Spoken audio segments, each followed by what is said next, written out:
নমস্কার দর্শক বন্ধুরা, চ্যানেলের আরেকটি নতুন ভিডিওয় আপনাদের সকলকে স্বাগত জানাই। এখানে আপনারা ফলটা থেকে বুঝতেই পাচ্ছেন, এটা হলো একটি বলসুন্দরী কুল গাছ, আর যেটা আছে আমার ছাদ বাগানে। এই গাছগুলিতে প্রচুর পরিমাণে ফল হয়েছিল, কিন্তু এখানে প্রচণ্ড হনুমান আছে এবং কাঠবেড়ালি পাখি, তাদের কাছ থেকে কিছু বাঁচিয়ে আমি আপনাদেরকে দেখাচ্ছি এই ফলগুলো। তো ছাদ বাগানে এইরকম বলসুন্দরী কুল আপনারাও আপনাদের ছাদ বাগানে ক্রেটেতে বা এরকম হাফ ড্রামে বসাতে পারেন। এখানে যে কুলটা দেখাচ্ছি আপনাদেরকে দেখুন, এটা হলো বলসুন্দরী রেড অ্যাপেল কুল বা আপেল কুল বলে থাকে এই কুলটাকে অনেকেই।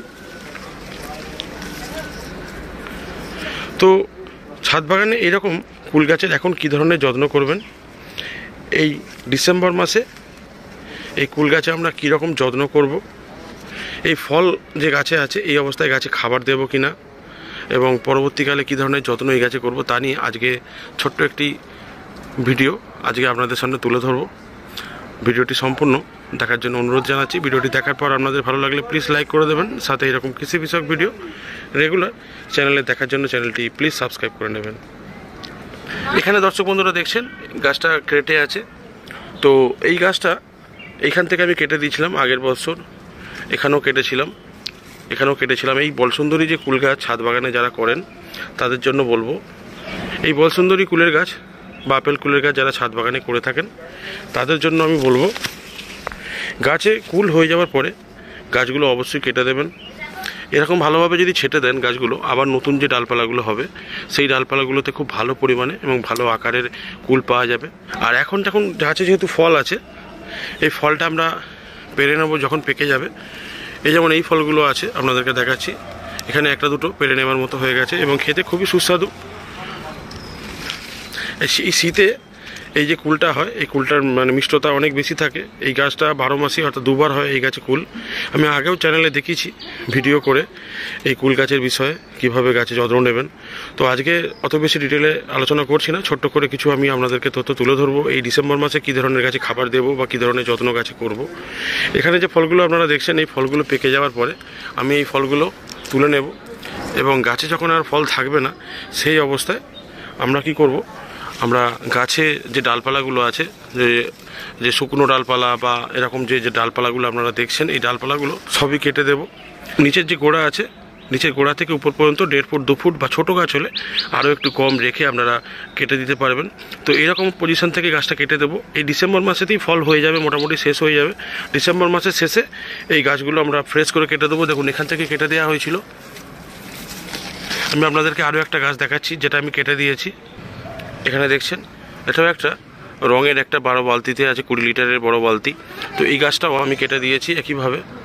তো এইরকমভাবে এই গাছগুলো আমরা আবারও কেটে নেব। এই যে ডালগুলো পেরিয়েছে, এই ডালটাও এরকম জায়গা থেকে কেটে নিতে হবে। মোটামুটি এই বলসুন্দরী কুল গাছের যেটা মেন বিষয় হলো, সেটা হলো গাছের ফল শেষ হয়ে যাওয়ার পরে গাছগুলোকে যদি ভালো করে ছেটে দেওয়া যায়, ভালো করে প্রুনিং করে দেওয়া যায়, তাহলে গাছগুলোতে পরবর্তীকালে আবার যখন ডাল আসবে তো সেই গাছগুলোতে খুব ভালো পরিমাণে আমরা ফল পাবো, এবং সেই গাছের যে ফলের আকার হবে আকারও অনেক বড় হবে। আর এই গাছগুলো যে ডালগুলো কাটবো, এই ডালগুলো কাটার পরে আমরা অবশ্যই ছত্রাকনাশক বা ফাঙ্গাসাইড লাগিয়ে দেবো। আমরা সাপ লাগাতে পারি, ব্যাবিস্টিন লাগাতে পারি, বা রিটোমিল গোল্ড লাগাতে পারি, এরকম যে কোনো একটা ফাঙ্গাসাইড আমরা লাগিয়ে দেবো। এর পরবর্তী যত্ন যেটা হচ্ছে, আমরা ডালপালা যখন কেটে দেবো তখন এই যে গোড়াটা দেখতে পাচ্ছেন, এখানে দেখুন শিকড়গুলো একটু উপর দিকে উঠে পড়েছে, ফিডিং রুটগুলো। তো এই মাটি খুঁচিয়ে এই মাটিতে জৈব মিশ্র সার একটু ভালো পরিমাণে গাছে দিয়ে দেবো। এক্ষেত্রে আপনারা কী হবে, এরপর যেটা হবে সেটা হলো, যখনই গরম হালকা পড়বে তখনই নতুন গাছে ডালপালা গজানো শুরু করবে এবং গাছ সবুজে সবুজ হয়ে যাবে। আবারও পরবর্তীতে আমরা দেখবো ছোটো ছোটো ফুল এসেছে।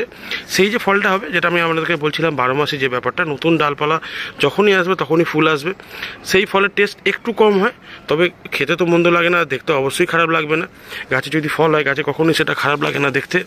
তো দর্শক বন্ধুরা, এতটা যে ডালপালা আপনারা দেখতে পাচ্ছেন গাছগুলিতে আছে, এত যে ঘন যে জঙ্গল মধ্যে একটা হয়ে গেছে, সবটাই আমরা কেটে দেবো। ফলগুলো যখন তুলে নেব, ফলগুলো তুলে নেওয়ার পরে এই গাছ থেকে আমরা গাছে সার দেব এবং গাছে ডালপালাগুলো ছেটে দেবো।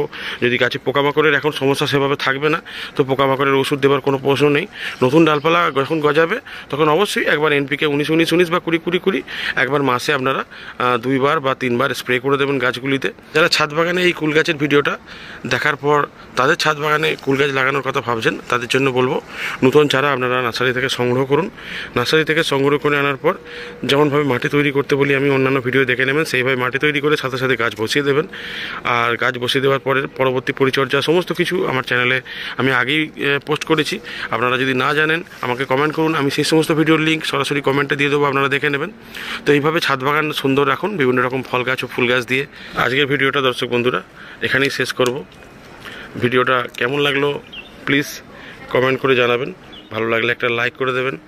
সাথে এরকম কৃষি বিষয়ক ভিডিও রেগুলার চ্যানেলে দেখার জন্য চ্যানেলটি প্লিজ সাবস্ক্রাইব করে নেবেন।